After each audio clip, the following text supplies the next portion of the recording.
오늘 은혜 받으실 말씀은 데살로니가전서 5장 16절에서 22절 말씀 되겠습니다.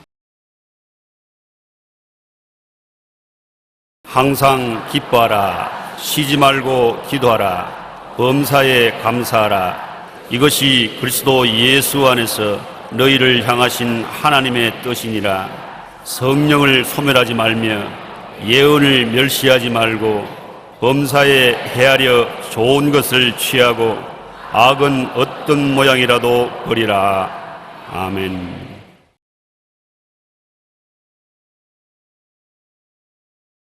오늘 저는 여러분과 함께 행복이 머무는 곳이라는 제목으로 은혜를 나누고자 합니다. 행복이란 무엇입니까? 우리가 행복이란 말을 많이 사용합니다. 행복하십시오, 행복합니다. 그러면서 행복이 뭐냐고 물으면 멈칫하고 대답을 못할 때가 많습니다. 행복이란 생활에서 충분한 만족과 기쁨을 느끼어 흐뭇한 마음의 상태를 말하는 것입니다. 기쁨을 느끼어 흐뭇한 마음의 상태를 갖지 못한 사람은 아무리 재산이 많고 지위와 명예와 권세가 있어도 행복하지 않은 것입니다. 오늘날 물질적인 환경은 옛날에 우리 삶과 비교하면 말할 수 없이 향상된 것입니다. 그러나 옛날보다 그렇게 우리 국민들이 다 행복해졌느냐? 그렇지는 않습니다. 왜냐하면 OECD 경제협력개발기구 국가 중 우리나라가 가정 파탄 수가 제일 많습니다. 그리고 자살률도 가장 높습니다. 이를 볼 때 환경이 부유하다고 해서 옛날보다 행복해지지는 않은 것입니다. 행복해지기 위해서는 환경보다도 마음이 달라져야 되는 것입니다. 우리 마음에 미운 마음, 불안, 공포를 제거하고 기쁨과 감사가 마음을 채우기 전에는 행복은 안 다가옵니다. 행복이 머무는 터전이 기쁨인 것입니다. 마음에 먼저 기쁨이 있어야 그 다음에 행복이 자리를 차지하고 들어올 수 있는 것입니다. 행복의 전령은 기쁨이라는 것을 우리가 알아야 되는 것입니다. 마음이 기쁨으로 가득한 사람은 물질적인 환경이 행복하지 않아도 행복에 들어갈 수 있는 조건이 서 있습니다. 언제든지 행복해질 수가 있는 것입니다. 그러면 어떻게 하면 우리가 행복할 수 있습니까? 첫째로 행복의 근원은 우리 주 예수님이신 것입니다. 예수님과 만남을 통해 기쁨을 얻게 되고 행복을 갖게 되는 것입니다. 우리 성경에 보면 사마리아의 수가성 우물가에 한 여인이 물을 길러러 왔습니다. 보통 시골에서 우물가에 물을 길러러 오면은 아침에 와서 아침 짓기 전에 물을 기르고 저녁에 와서 물을 기르지 한낮에 햇빛이 쨍쨍 비치는 대낮에 물 기르러 안 오는데 이 여인은 아침에도 저녁에도 안 오고 쨍쨍 햇빛이 비치는 대낮에 우물가에 오는 것입니다. 그날 또 우물가에 물 길러 왔는데 예수님은 우물가에 앉아 계시고 제자들은 음식을 사기 위해서 사마리아 시내로 들어갔었습니다. 이 여인이 물동이를 내려놓고 물을 기르려고 할 때 예수님은 쳐다보지도 않습니다. 본체 많지 않은 것입니다. 예수님이 나에게 물을 좀 주시오. 그러니까 깜짝 놀라서 예수님을 쳐다보면서 당신은 유대인이요, 더구나 남자가 아무도 없는 대낮에 물을 좀 달라니 그럴 수가 있습니까? 그때 예수님께서 웃으시면서 이렇게 말했을 것입니다. 물을 좀 달라는 그 사람이 누군지 당신이 알았었으면 오히려 물을 좀 달라고 구했을 것이요, 그분이 생수를 주었을 것이라고. 그러니까 그 여자가 이제 또 받아서 비웃으며 생수를 주다니요, 이 물이 얼마나 깊은데 당신 물 기르는 두레박도 없으면서 무슨 생수를 나에게 준단 말이요. 예수님이 이 물을 마시는 자는 다시 목마르거니와 내가 주는 물을 마시면 영원히 목마르지 아니할 것입니다. 그러면 그 물 나게 좀 주십시오. 그래서 내가 여기 물길로 오지도 않고 사람들에게 이야기거리도 되기를 원치 않습니다. 그래서 주님이 가만히 그 여인을 바라보다가 하신 말씀이 남편을 데리고 오시오. 남편이요? 남편 헌에 빠진 것이 남편인데. 그러니까 예수님이 남편을 데려올 분이 없지요.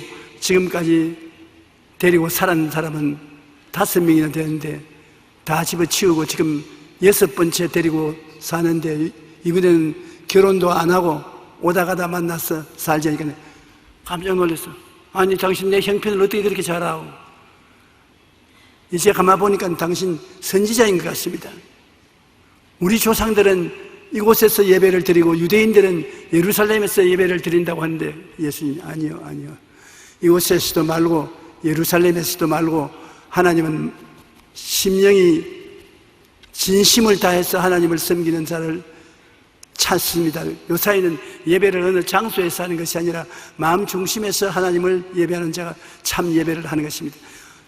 그 너무 복잡해서 우리 알아들을 수도 없고 메시아가 오면 그 사실을 다 우리에게 가르쳐 줄 것입니다. 그때 예수님이 하신 말씀이 바로 당신하고 이야기하고 있는 그 사람이 메시아요. 여자가 가만히 쳐다봤습니다. 하나님의 성령이 오셔서 이 여자의 마음을 열었습니다. 갑자기 이분이 영혼을 구원하는 메시아구나 하는 걸 깨닫고 마음에 기쁨이 넘쳐나기 시작했습니다. 우리 주님은 존재가 기쁨인 것입니다. 주님 앞에는 기쁨이 충만하고 그 우편에는 즐거움이 넘치나이다. 그 마음의 기쁨이 넘쳐나서 정신 차릴 수가 없습니다. 그런 물동이를 두고 사마리아 시내로 뛰어들어가서 외쳤습니다. 여러분 와보라. 내가 메시아를 만났다. 내 행한 일을 다 알고 계시는 그분이 메시아가 아닌가. 그래서 동리 사람들을 떼를 지어 데리고 나왔었습니다. 성경에 보면 여자가 물동이를 버려두고 동네로 들어가서 사람들에게 이르되 내가 행한 모든 일을 내게 말한 사람은 와서 보라. 이는 그리스도가 아니냐 하니 그들이 동네에서 나와 예수께로 오더라. 예수님께서 우리에게 특별히 강조해서 말씀하신 것은 요한복음 7장 37절로 38절에 누구든지 목마르거든 내게 와서 마셔라. 세상에 물이 목마른 것이 아닌 것입니다. 평안이 목마르고 기쁨이 목마르고 화해가 목마르고 희망에 목마른 사람, 이 마음에 갈급함이 있는 사람은 주님께로 와서 말씀을 들으면 주님께서 생수를 주실 것이고 나를 믿는 자는 성경의 이름같이 그 배에서 생수의 강이 흘러나리라. 생수의 강이 넘쳐나게 되는 것입니다.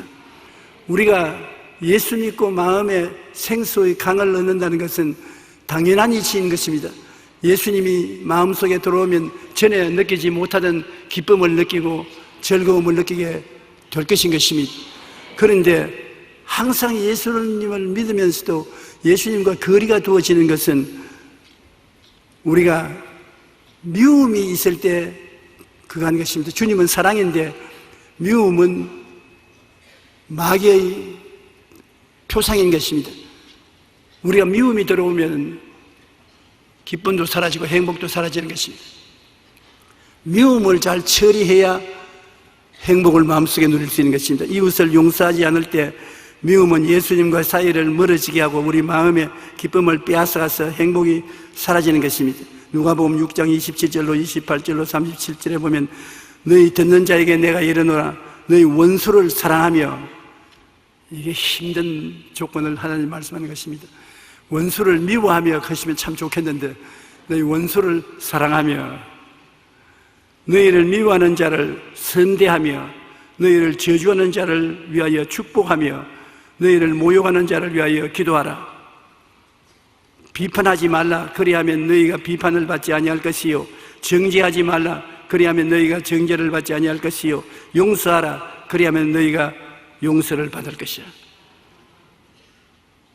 읽기는 쉬워도 행하기는 얼마나 힘든지 모릅니다. 우리가 원수를 사랑할 수 있나요? 힘듭니다. 우리 미워하는 자를 좋게 대접하고 우리를 저주하는 자를 오히려 축복을 해주고, 모욕하는 자를 위해서 잘 되라고 기도해주고, 우리를 자꾸 비판하는 사람을 비판하지 않고, 정죄하는 자를 같이 따라서 정죄하지 않고 용서해주면 그 사람은 진실로 이웃을 사랑하는 사람입니다. 이러한 사람의 마음속에 기쁨이 머무는 것입니다. 이 세상에 우리가 어떻게 삽니까? 용서하면서 살아야지 비평하고 판단하고 손구락질하고는 살지 못합니다. 죄 안 지는 사람 누가 있습니까? 전부 다 죄를 짓기 때문에 내 죄를 용서받기 원하면 이웃의 죄도 용서해 줘야 되는 것입니다. 항상 서로 뻘겋게 만들려고 하면은 인생을 어떻게 사는 것입니까? 덮어주는 삶을 살아야 되는 것입니다. 부부는 사랑하는 사이임에도 불구하고 동시에 가장 용서하기 어려운 관계가 부부입니다. 부부라 하면 의뢰히 사랑하면 산다고 생각하지 않습니까? 그러나 실제로 부부가 되어서 살아보면 가장 용서해 주기 어려운 것도 부부인 것입니다. 그만큼 신뢰했기 때문에 신뢰에 방해가 오면 정말로 용서해 주기 힘든 것입니다. 프랑스의 어느 사상가는 부부 관계를 이렇게 정의했습니다. 3주 동안 서로 관찰해보고 3개월 동안 서로 사랑하고 3년 동안 서로 싸우고 30년 동안 그 다음에는 있는 동 없는 동 참고 용서하면서 산다. 어떤 사람이 나보고 말합니다. 왜 예수 믿는 사람도 서로 뜨겁게 사랑하고 살지 못하고 티격태격하고 그렇게 합니까? 그래 내가 말하기를 당신도 예수 믿지요? 믿습니다. 당신은 남편하고 아여 활활 불타도록 사랑하고 삽니까? 그러니까 그렇지는 않지요. 그럼 어떻게 삽니까? 그냥 있는 둥 없는 둥 그렇게 살죠. 그게 오늘 모든 사람들이 살아가는 방식입니다. 우리가 3주 동안 서로 관찰을 해보고 3개월 동안 서로 사랑을 하고 3년 동안 서로 싸운다 하는데 3년 동안 많이 싸워야 나중에 사랑할 수 있는 바탕이 이루어지는 것입니다. 싸워보니까 서로 미천이 다 드러나거든요. 기대를 하니까 낙심하지, 기대를 하지 않으면 낙심하지 않습니다. 3년 동안 싸우는 동안에 누가 누군지 서로 확실히 알게 되고 기대를 저버립니다. 전부 우리 남편이 대통령 같고 전부 우리 아내가 미스 코리아 같으면 어떻게 되겠습니까? 기대하지 않습니다. 그러면 그 다음 나머지는 죽을 때까지 그냥 용서해주고 사는 것입니다. 나의 뜻에 맞지 않더라도 용서하고 사랑이 안 될지라도 사랑한다고 말하고 서로 만나면 등들이도 좀 두들겨주고 키스도 해주고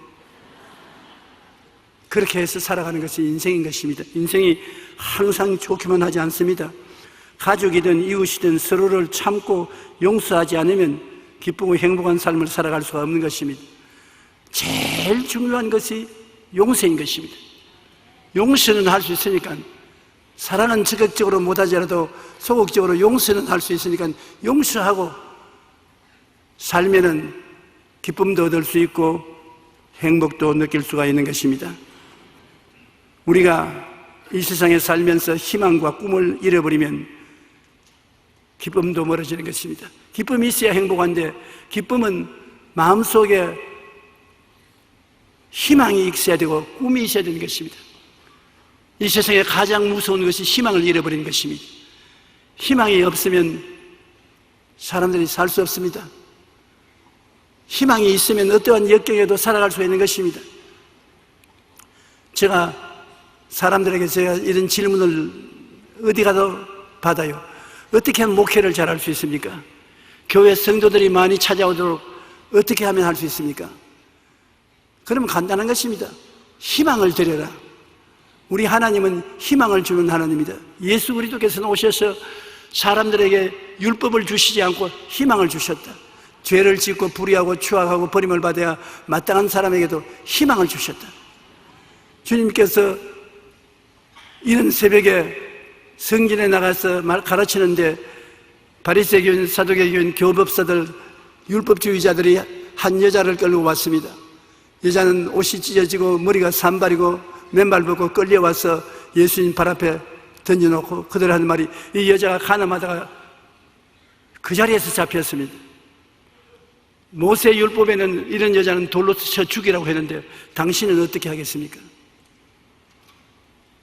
정말 어려운 일 아닙니까? 주님이 판단을 해야 되는데 돌로 쳐 죽이라고 하면은 당신이 사랑의 하나님이라면서 어떻게 무자비하게 죽이라고 합니까? 죽이지 말라면 당신이 하나님의 종이라고 말하면서 율법을 어떻게 무시합니까? 이래도 잡히고 저래도 잡히게 됐는데 예수님은 그 자리에서 손가락으로 글을 쓰기 시작했습니다. 사람들이 다 어깨너머로 뭘 쓰는가 봤는데 성경은 무엇을 썼다는 내용은 설명하지 않지만 추측을 하도록 여유를 주었습니다. 율법을 더 쓸 것이다. 율법대로 이 여자를 죽이라고 했으니까 주님이 손가락으로 10계명을 천천히 적어 내려가는 것입니다. 예수님 어깨너머로 보니 율법을 적는데 마음속에 전부 갇히게 오거든요. 자기도 이 여자를 향해서 돌을 던지고 나면은 나중에는 예수님이 돌을 들고 자기를 때려도 움직일 수 없다고 생각하는 것입니다. 그래서 한 사람 두 사람이 사라지는 것입니다. 손에 있는 돌을 던져놓고 뒤로 빠져나갑니다. 나중에는 아무도 없어요. 그래서 예수님께서 여자에게 고개를 들라. 고개를 들니 눈이 새빨개졌습니다. 물어서 너를 정죄하는 사람이 있느냐? 이리저리 살피거든요. 아무도 없습니다. 여기에서 예수님이 주는 희망의 말이 있습니다. 나도 너를 정죄하지 아니한다. 집에 가서 다시 죄짓지 마라. 뭐 복잡한 소리 할 필요 없습니다. 그 죽음의 순간에 주님께서 건져주신 그 사랑에 감동해서 그것이 충분히 마음을 변화시켜도 나음이 있는 것입니다. 나도 너를 정죄하지 아니한다. 예수님이 여러분을 만나면 정죄하지 않습니다. 정죄하면 예수님 앞에 설 사람이 없지요. 크고 적은 죄를 주님은 손바닥처럼 다 볼 수 있는데 주님이 너 언제 이런 죄 지었지? 너는 정죄하라, 정죄받으라. 그러면 아무도 정죄 받을 사람 없습니다. 그런데 예수님은 정죄하러 온 것이 아니라 구원받아 살 수 있다는 희망을 주기 위해서 오신 것입니다. 아들이 온 것은 세상을 정죄하러 온 것이 아니라 세상이 그 아들을 통하여 구원을 얻게 하기 위해서 오신 것입니다. 예수님은 이 중대한 범죄인을 눈앞에 두고도 정죄하지 않았었습니다. 나도 너를 정죄하지 아니한다. 집에 가서 다시 죄짓지 마라. 희망을 가지고 나갈 수가 있는 것입니다. 사람이 마음에 조그마한 희망이라도 있으면 절대 주저앉지 않습니다. 희망을 잃어버리면 살 수 없습니다. 정치하는 사람도 국민들에게 희망을 줘야 되는 것입니다. 교회 목사도 자기 말 하지 말고 성경을 열심히 읽고 성령의 말씀하심을 들어서 성도들에게 희망을 줘야 되는 것입니다. 정말 주님이 원하시는 것은 여러분에게 희망을 주어서 행복을 갖기로 하는 것입니다. 사랑하는 자여 내 영혼이 잘됨같이 내가 범사에 잘되며 강건하기를 내가 강구하노라. 얼마나 희망을 주는 말씀인 것입니까? 주님이 그렇게 잘되기를 원하시는데 내가 못될 틱이 있느냐? 힘을 낼 수 있는 희망의 말씀이 되는 것입니다. 항상 기뻐하라. 쉬지 말고 기도하라. 범사에 감사하라. 이것이 그리스도 예수 안에서 너희를 향하신 하나님의 뜻이라. 하나님은 늘 기뻐하고 즐거워하고 늘 기도하고 그리고 범사에 감사하면서 살아라는 것이 하나님의 뜻인 것입니다. 하박국이라는 선지자는 3장 17절로 18절에 비록 무화과 나무가 무성하지 못하며 포도나무에 열매가 없으며 감람나무에 소출이 없으며 밭에 먹을 것이 없으며 우리의 양이 없으며 외양간에 소가 없을지라도 나는 야훼로 말미암아 즐거워하며 나의 구원의 하나님으로 말미암아 기뻐하리로다. 이게 진짜로 기뻐할 수 있는 보편적인 길인 것입니다. 무엇가 있어서 기뻐하는 것은 없어지면 기쁨이 사라지지요. 이분은 하는 말이 무화과나무에 열매도 없고 포도나무 열매도 없고 감람나무에 소출이 없고 밭에 먹을 것이 없으며 우리의 양이 없고 외양간에 소도 없다. 완전히 거짓입니다. 그래도 하나님이 자기에게 계심으로 그는 즐거워하며 구원의 하나님으로 말미암아 기뻐하겠다는 것입니다. 여러분, 하나님 때문에 기뻐해야 참 기쁨이 된다는 것입니다. 세상 지위, 명예, 권세, 돈, 가정, 좋은 집, 좋은 자동차 이런 것 때문에 희망을 가지면 그것은 얼마 안 가서 다 사라지는 것입니다. 그러나 하나님은 항상 여러분을 사랑하시는 것입니다. 죄를 짓고 불의하고 추악하고 버림을 받아야 마땅한 사람도 죄 있는 그대로, 못난 그대로, 빈손든 그대로 내게로 오라 사랑하는 것입니다. 왜냐? 그 사람 죄를 주님이 대신 짊어지고 십자가에 몸짓고 피 흘려 청산했기 때문에 주님이 사랑하지 않을 수가 없는 것입니다. 주님은 여러분을 끝없이 사랑하시는 것입니다. 여러분의 사랑받지 못할 것을 주님이 십자가에서 다 이루어버린 것입니다. 오늘 성령으로 이 자리에 와 계신 예수님은 여러분을 무조건 하고 사랑하시는 것입니다. 여러분이 변화받기를 원하시고 기대를 가지고 사랑으로 대하시기 때문에 용기를 갖고 강하고 담대한 여러분 되시기를 주님의 이름으로 축원합니다. 둘째로 우리가 기쁨을 얻을 수 있는 것은 예수님의 고난의 의미를 깨닫게 될 때 기쁨을 얻게 되는 것입니다. 예수님이 고난당한 것, 자기 위해서 고난당한 것이 아니고 여러분 위해서 고난당한 것이거든요. 제가 찔리면 우리 허물이 남이요 제가 상하면 우리 죄악을 남이라. 제가 징계를 받음으로 우리가 평화를 누리고 제가 채찍에 맞음으로 우리가 나음을 입었도다. 우리는 다 양같이 그릇 행하여 각기 제 길로 갔거늘 야훼께서는 우리 무리의 죄악을 저에게 담당시키셨도다. 주님이 2000년 전에 오셔서 법적으로 여러분을 향한 죄악을 전부 담당하신 것입니다. 그래서 예수 십자가를 우리가 바라보면 몸짓고 피 흘린 그 피가 외쳐 말합니다. 너희 일생의 죄를 내가 다 청산했다. 1.1핵도 남김없이 다 청산했어. 너는 죄를 한 번도 안 지은 사람처럼 취급을 받고 하나님 앞에 담대하게 설 수 있다. 그러므로 예수 이름만 부르면 여러분 담대하게 하나님 앞에 설 수 있는 것입니다. 용서받고 이롭게 되었고 성결과 성령 충만을 주님 십자가 때문에 얻게 되었으며 주님께서 우리 연약한 것을 친히 담당하시고 병을 짊어지고 가셨습니다. 이 세상에 병 안 드는 사람 누가 있습니까? 다 병들죠. 그런데 그 병을 예수님이 다 짊어지고 가시다니 예수님께 의지하면 예수님이 건강을 주시겠다고 말씀하시거든요. 병에서 치료받은 건강을 얻을 수 있으며 우리가 저주에서 고난당하며 땀을 흘리며 먹고 살려 해도 낭패를 당하고 실망하는 사람 많습니다. 그런데 알아야 될 것은 여러분의 실패는 주님이 책임졌습니다. 가시와 은거키를 주님이 자기 몸에 받아서 십자가에 올라갔지 않습니까? 예수님께 의지해서 눈에는 아무것도 안 보이고 귀에는 들리는 소리 없어도 나는 저주에서 해방된 것을 알아야 되는 것입니다. 한번 따라 말씀해주세요. 나는 삶의 저주에서 해방되고 아브라함의 복을 받은 사람이다. 복된 사람이에요. 복 없는 사람이 아닌 것입니다. 저주에서 해방된 사람이고 그 무엇보다도 영생을 얻어서 주님과 함께 천국에서 영원히 살 것인 것입니다. 우리가 지금은 이 세상에서 복잡하게 살지만은 인연을 다 끊어버리고 이 육신의 장막집 떠나서 저 세상으로 건너갈 때 천국이 없다면 삶의 모든 것이 절망 아닌 것입니까? 또 저 세상에 있는데 구원받지 못하고 지옥으로 떨어진다면은 그 또한 절망적인 것이 아닙니까? 그래서 예수님은 죽었다가 부활하심으로 죽고 난 뒤에 생명이 있는 것을 여실히 보여주셨고 여러분을 데리고 천국 영원한 곳에 들어가서 살 것이니 기대가 큰 것입니다.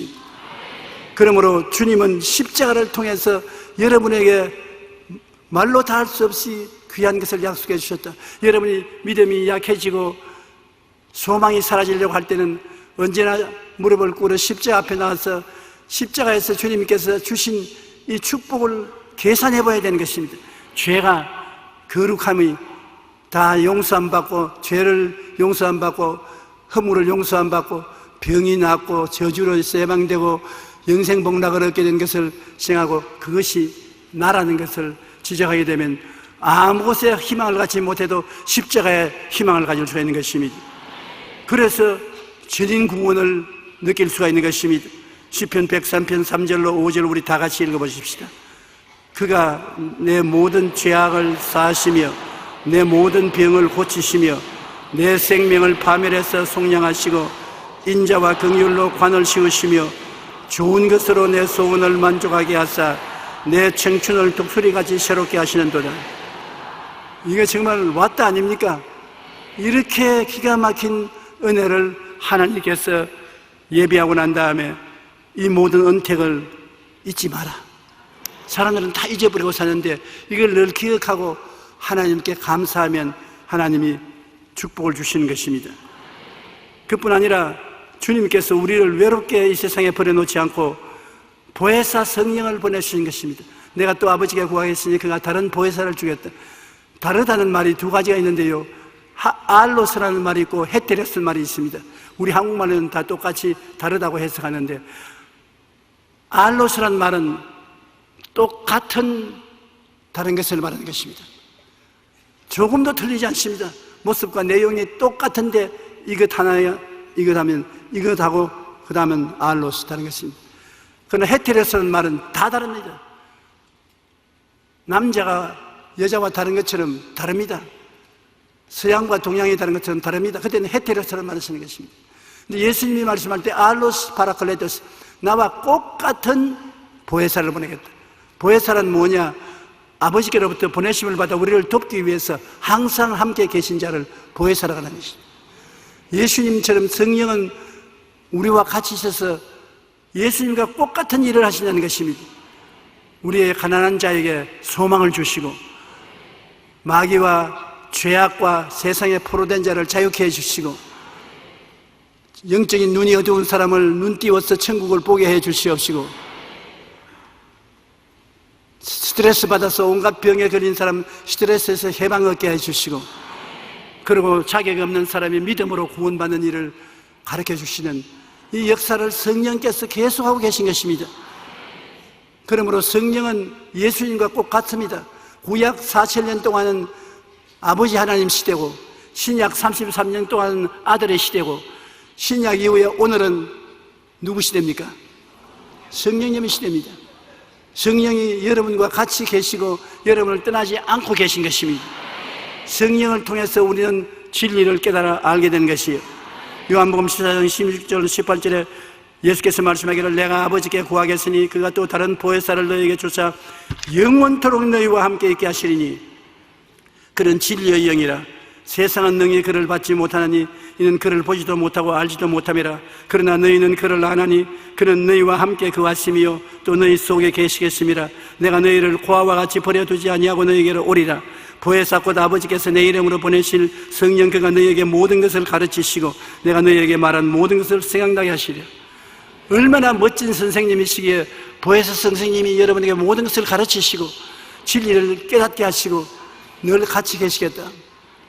내가 이번에 목포에 내려가서 집회를 했는데 그 목포에 계신 분들이 제가 목포에 온 것이 30년 전에 시작해가지고서 이번 네 번째 목포에 왔다 그래요. 그러면서 대접을 잘 받았습니다. 세발 낙지도 먹으라고 가져왔는데 인천에서 낙지 먹었다 죽었다는 생각이 나가지고서 저기 젓가락이 안 가요. 그래서 움직이는 것만 봤지 묵지는 않았었습니다. 그런데 그 시장님이 정시장이라고 아주 훌륭하신 시장님이 계시는데 그 시장님이 이런 간증을 했습니다. 자기가 예수 믿기 전에 자기 아내는 교회를 다녔는데 저희는 예수 그리스도와는 상관이 없는 사람이었다. 그런데 그 부인이 갑자기 병이 들었는데 병원에 데려가도 병 이름을 몰라요. 그 뭐냐면 못 일어나는 병입니다. 다리가 마비가 돼서 일어날 수가 없어요. 사람이 부축해서 업고 다녀야지 그래는 못 다녀요. 그래 호심을 하고 있는데 사람들이라는 말이 약으로도 안 되고 의사가 치료해도 안 되면 여의도 순복음교회로 가라 그러더랍니다. 그래서 아무것도 모르면서 여의도 순복음교회 오니까 사람들이 너무 많아서 목사도 만나볼 수 없고 무슨 교회가 이런 교회가 있냐, 도떼기 시장 같다고. 그래 있으니까 거기에 아마 안수 집사님을 만난 것 같아요. 저희가 방황을 하고 있으니까 어떻게 왔냐 그랬어요. 교회 예배 드리러 왔는데 어떻게 드릴지도 모르고 어디 가는지도 모른다니까 여기 앉으라고 자리를 만들어주면서 무슨 집안에 일이 있냐, 우환이 있어서 왔다가, 그러면 교회에 오지 말고 오살리 기도원으로 가라고. 오살리가 어디 있냐 하니까 되게 약도를 그려주더랍니다. 그래 버스를 타고 더듬어서 오살리에 가서, 그게 오살리에 있는 목사님 만나서 나 이런 우한 질고가 있어서 기도하라는데 어떻게 하냐니까 제 토굴로 들어가라고 하더랍니다. 그래가 말한 사람이 교회에 왔다가 기도원에 왔다가 그 토굴에 들어가 앉으니까 기가 꽉막히더랍니다. 무슨 교회가 이런 교회가 있노? 토굴에 들어왔으니까 다른 할 일은 없고 기도를 해야겠다 싶어서 자기 부인이 늘 기도하던 것을 지나가면서 들은 게 기억이 나서, 하나님이여 예수님 이름으로 기도합니다. 우리 마누라 걷게 해 주시옵소서. 그것만 하면은 내가 토굴에 며칠 더 있으라도 있겠습니다. 하루 종일 기도했는데 별로 응답이 없는 것 같더랍니다. 그래서 옆에 있는 사람 보고 하루 종일 기도해도 별로 응답이 없으니까 금식을 하라 그러는데, 이제는 밥 먹지 말라는 교회가 있네. 그러나 온 김에 그냥 갈 수 없다고 금식을 사흘을 했답니다. 했는데 기도 굴에 있는데 갑자기 몸이 덜덜덜덜 떨리더랍니다. 이것도 놔둬도 우리 마누라 하시면 되는 것이 아닌가. 앉아도 떨리고 서도 떨리고 덜 떨리고 마음에 박하사탕 먹은 짓처럼 화나더랍니다. 그리고 눈에서 눈물이 펑펑 쏟아지는데, 이거 조상이 죽어도 안 울었는데 이렇게 눈물이 나올 수 있는, 따가다 눈물이 나오고 따가는. 그래가지고서 이제는 예수님이 그러니까 그 말도 안 나와요. 방언이 나오니까, 방언이 뭔지 모르잖아요. 입에서 모는 말이 줄줄 나오니까 이제 사람 버렸다. 이제는 안 우는 울음도 울리고 내리 떨리고 입에서 이상한 말이 나오고, 그래 놀래서 밖으로 나와가지고서 사람 자꾸 입에서 이상한 말이 자꾸 나오는데 이거 큰일 났지 않냐니까 다 축복을 하면서 당신 성령 받았다고, 잘 됐다고. 그런데 이하간 이상하게 예수님이 대단히 사랑하게 되고 하나님이 가차워지고 너무나 마음이 기쁘더랍니다. 그러니까 이제 됐는가 보다 하고 집으로 내려왔어요. 집으로 내려와서 보니까 자기 부인이 서서 걸어다니더랍니다.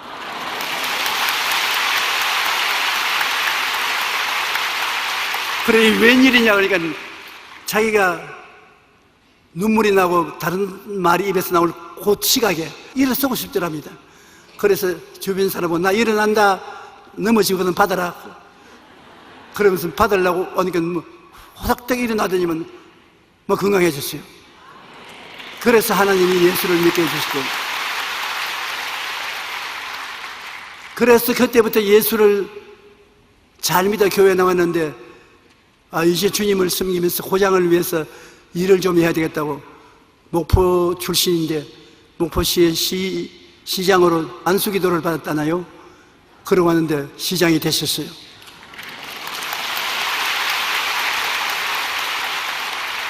그래서 하는 말이 무엇인지 조 목사에게 안수만 받으면 되는가 보다, 그런 느낌이 있다고.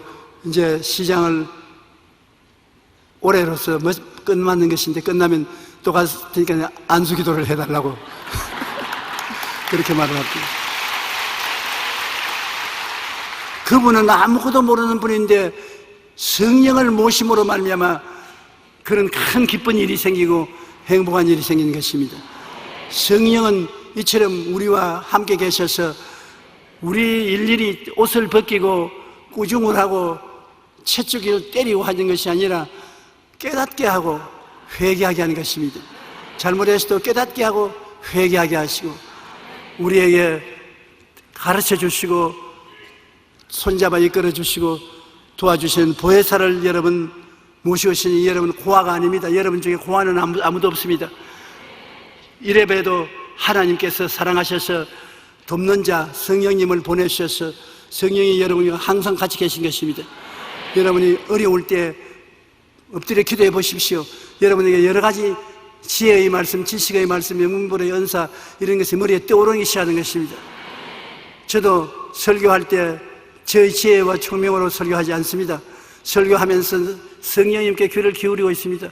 내가 지금 이 말하면서도 마음속에 성령이여 내게 말씀하시옵소서.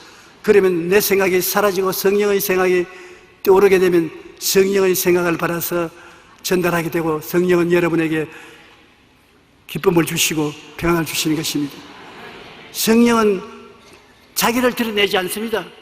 고요하고 잠잠하게 없는 듯 하면서 여러분 속에서 계셔서 지혜와 총명, 모략과 전형 이런 은사를 주셔서 이끌어가 주시는 것입니다. 그러므로 성령을 모실 때 마음이 기뻐지는데 성령이 있음을 알아야 되는 것입니다. 로마서 8장 26절 27절에 보면 성령도 우리 연약함을 도우시나니, 잘못한다고 연약한다고 짓누르는 것이 아니라 도우시나니 우리가 마땅히 기도할 바를 알지 못하나 오직 성령이 말할 수 없는 탄식으로 우리를 위하여 친히 간구하시느니라. 마음을 살피시니가 성령의 생각을 하시나니 이는 성령이 하나님의 뜻대로 성도를 위하여 간구하심이라. 고린도전서 2장 9절로 10절에 하나님이 자기를 사랑하는 자들을 위하여 예비하신 모든 것은 하나님이 예비했다.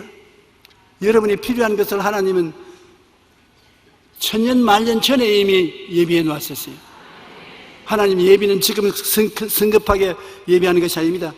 천년 만년 전에 여러분 필요한 것을 예비해 놓았었어요. 여러분이 어려운 시련을 겪고 막다른 골목에 처하거든 하나님 쳐다보십시오.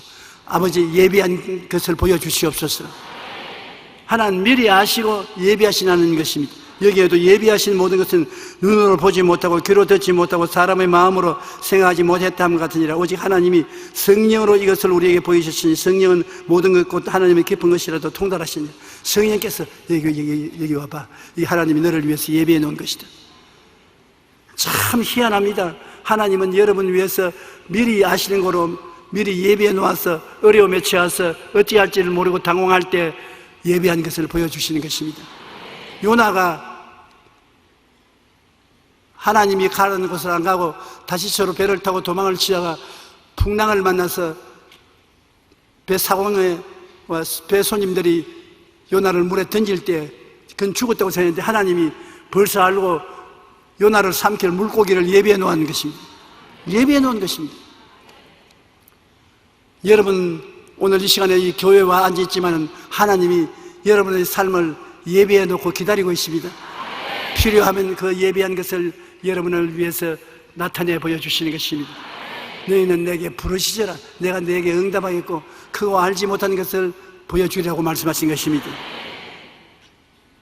우리 하나님께서 성령을 보내신 것만 해도 여러분 기뻐할 수 있는 이유가 되는 것입니다. 그 다음에 예수님께서 기뻐하시는 일을 우리가 하면 예수님이 기뻐하시죠. 우리 인생을 살면서 예수님 기뻐하시는 일을 우리가 늘 행하면서 살아보아야 되는 것입니다. 먼저 예수님을 사랑할 때 우리 마음속이 참 기분이 좋습니다. 예수님을 사랑하게 되면 예수님이 여러분 마음에 사랑을 주시고 기쁨을 주시는 것입니다. 예수님을 어떻게 사랑하느냐? 여러분 사랑하게 되면 그 사랑하는 사람의 말에 귀를 기울이게 되고 말을 지키게 돼요. 예수님을 사랑하게 되면 주의 말씀을 듣기를 원하고 성경 말씀을 읽기를 좋아하고 설교 말씀 듣기를 좋아하는 것입니다. 말씀을 가까이 하면은 예수님을 사랑하는 것이 되는 것입니다. 그 다음 또 여러분 사랑하면 어떤 일이 생깁니까? 사랑하는 사람을 위해서 희생적으로 좋은 것을 주고 어려운 일을 해드리고 싶습니다. 사랑을 하는 부모님이 자식을 위해서 뭘 좋은 걸 안 해주겠습니까? 어려운 일도 다 맡아서 해주기를 원하는 것입니다. 부부간에도 정말 사랑하면 줘야 돼요. 사랑하면서 안 주고 뒤에 숨겨놓고 사랑한다면 그건 사랑이 아니지요. 성경에는 뭐라고 합니까? 하나님이 세상을 이처럼 사랑하사 어떻게 했다고요? 독생자를 주셨으니 줘야 됩니다. 조금 주면 조금 사랑하는 겁니다. 많이 주면 많이 사랑하는 겁니다. 다 주면 온통 사랑하는 것입니다. 그러나 예수님을 사랑하면 예수님 위해서 주일날 아무리 일이 바빠도 온통 주일날을 예수님 위해서 드려야 되는 것입니다. 주일날 바쁘다고 해서 그날은 주님 눈 좀 감아주십시오 그러면 조금 사랑하는 겁니다. 주일날 온통 사랑해서 드리고 11조 드리고 주님으로 자랑합니다. 전도하는 것을 말하는 것입니다. 그럼 주님을 사랑하는 것이 되는 것입니다.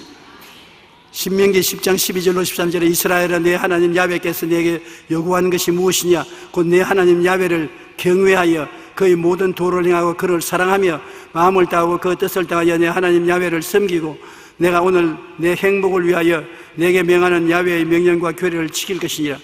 내 행복을 위하여 하나님이 율법을 지키라는 것 그 목적이 여러분의 행복을 위해서 그렇게 한다는 것입니다.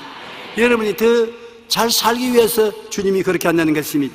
성경에도 너희는 그 나라와 그 일을 먼저 구하라 그래야만 이 모든 것을 다 더하여 주겠다고 말하는 것입니다.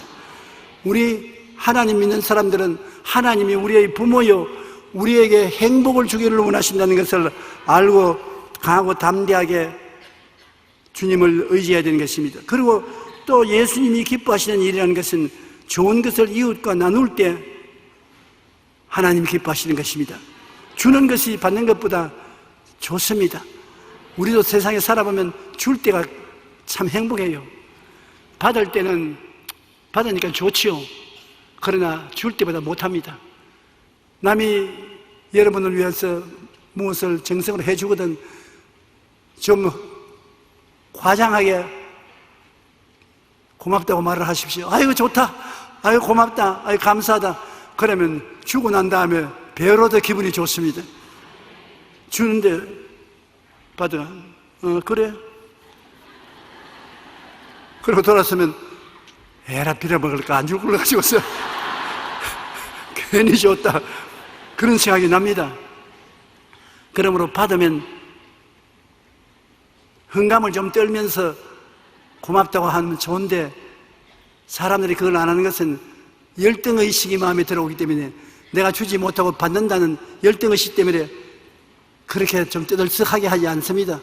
그러나 열등의식 어떻게 무슨 필요가 있습니까? 나를 사랑해서 주는 사람에게 고맙다고 아주 흥감을 떨고 나면 그 사람 나중에 더 주기를 원하니까 나중에 더 받을 생각하고 좀 감사를 해야죠. 하나님도 감사로 제사를 지니가 하나님을 영화롭게 하느니 그 행위를 옳게 하는 자에게 그 구원을 보이시겠다 했는데 하나님께도 은혜 받고 너무 감사하다고 감사해서 뛰고 꿀리고 하면 하나님이 나중에 더 줘야지 그렇게 하시는 것입니다. 주라 그래야면 돌려줄 것이요 곧 후이되어 눌러 흔들어 넘치게 해서 안 껴주리라. 하나님은 반드시 30배, 60배, 100배가 되어서 우리에게 주는 것입니다. 그러므로 예수님이 기뻐하시는 일은 좋은 것을 이웃과 나눌 때 예수님이 기뻐하시는 것입니다. 우리가 나중에 천당 갔을 때 주님께서 우리 만나서 심판할 때 이렇게 말할 것입니다. 내가 줄일 때 너희가 먹을 것을 주었고 목마를 때 마시게 하였고 나그네 되었을 때 영접하였고 헐벗었을 때 옷을 입혔고 병들었을 때 돌보았고 옥에 갇혔을 때 와서 보았느니라. 그러니까 예수 잘 믿는 의인들이 언제 우리가 주님 보았습니까? 우리는 주님 굶주린 것도 못 보았고 목마르서 물 차는 것도 못 보았고 나그네 된 주님도 못 보았고 헐벗은 주님도 못 보았고 병들은 예수님도 못 보았고 옥에 갇힌 것도 못 보았는데요. 그럼 예수님 말할 것입니다. 이 조그마한 내 제자 나를 믿는 이 이름 없는 이들을 위해서 내가 해준 것이 나를 위해서 해준 것이다. 네가 내 체면을 세워주고 내 사랑을 전달해 주었으니 내게 해준 것이다. 그러므로 내가 은혜에 대해서 이제 갚겠다 그렇게 말씀하시는 것입니다. 너희가 여기 내 형제 중에 지극히 작은 자 하나에게 한 것이 곧 내게 한 것이라. 그러므로 여러분 우리가 선을 베푸는데 꼭 예수님께 못 베풀었다 하더라도 지극히 적은 자 한 사람에게 선을 예수 이름으로 베푼 것은 예수님께 직접 선을 행한 것과 같은 것입니다. 또 우리가 남을 행복하게 하면은 자기가 행복해지는 것입니다. 여러분 우리도 영혼이 잘됨 같이 범사에 잘됨에 강건하게 되고 모든 일에 항상 모든 것이 넉넉하여 모든 착한 일을 넘치게 하게 될 때 더 많이 이웃을 도와주면 더 많이 행복해지는 것입니다. 주는 자가 받는 자보다 복이 있습니다. 확실히. 그렇기 때문에 많은 재물을 쌓아놓고 구경만 해서는 소용이 없어요. 줘야 되는 것입니다. 가난한 사람에게 나누어 주고 없는 자에게 나누어 주면 기쁨이 충만해지는 것입니다. 받는 삶보다 주는 삶이 살아가는 이들을 자기의 마음이 기쁠 뿐만 아니라 이처럼 오래도록 사람들의 마음속에 기억이 되는 것입니다. 행복은 오늘 인간의 삶의 전반적인 목표가 됩니다. 우리 다 행복하고 싶어요. 그리고 이웃을 행복하게 만들어주고 싶은 것입니다. 정치, 경제, 사회생활의 배후의 목표도 행복입니다. 국회의원들이 다 그러지 않습니까? 자기 구에 있는 사람들에게 내가 국회의원이 되면 행복하게 만들어주겠다. 나를 대통령으로 만들면 여러분의 삶을 행복하게 만들어주겠다. 그 말을 듣는 우리에게 행복해지게 만들어주려고 죽을 애를 씁니다. 그렇다고 해서 마음대로 되는 것이 아니니까요. 저도 늘 하나님께 기도하는 것은 하나님, 제가 설교하는 교회 성도들을 행복하게 만들어 주시옵소서. 제 설교를 듣고 믿음을 얻어서 하나님 앞에 축복받아 행복하게 해주시면 더 바랄 것이 없습니다.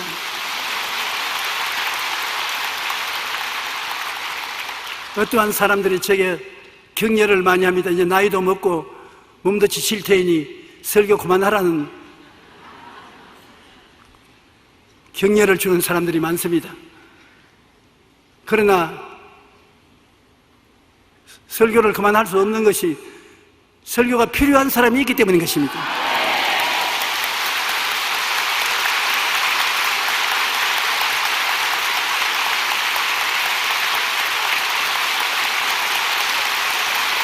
고맙습니다.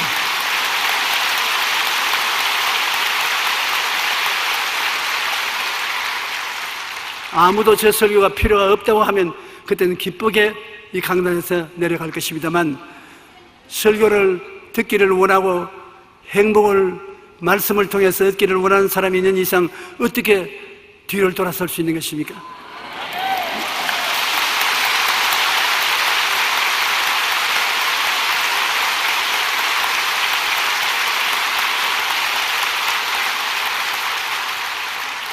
저는 저희 거처가 첫째 하나님께서 그만두라 하면 그만둘 것이고, 둘째로 성도 여러분이 이제 듣기 싫다 하면 듣기 싫은 것이고, 셋째로 우리 당회장 이영훈 목사님이 이제 그만두시오 그러면 이제 그만둡니다.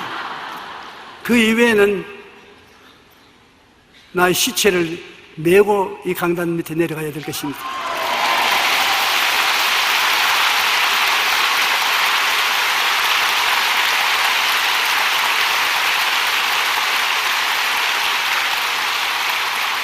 그렇기 때문에 여러분의 행복을 위해서 하나님 말씀을 받으려고 기도를 많이 하고 애를 많이 쓰는데, 여러분 행복하십시오. 할렐루야.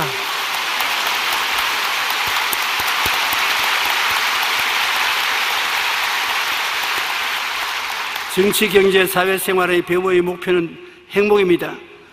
그러나 그 행복을 누리는 개인이나 집단은 별로 많지 않습니다.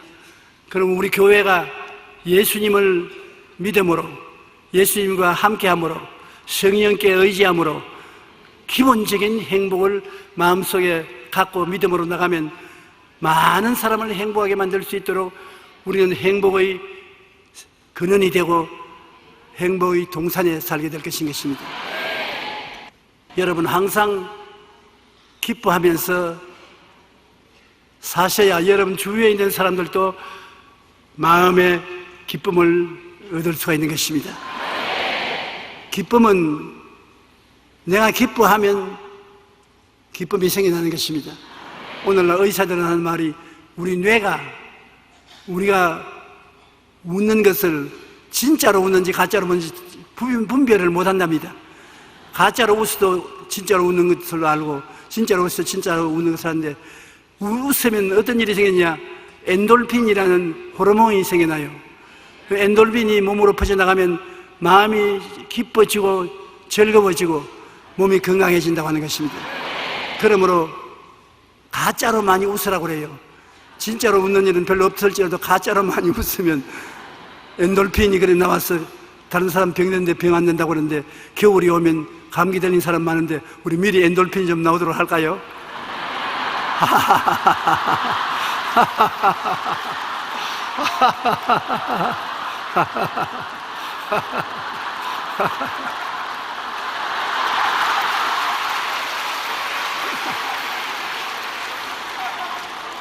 우리 장로님 웃는 거 보니까 제일 좋으네. 우리 교회에서 제일 안 웃는 사람들이 장로님이라 그러던데. 할렐루야. 오늘 또 예수님은 여러분 귀에 대놓고 말씀하십니다. 내가 다 갚았다.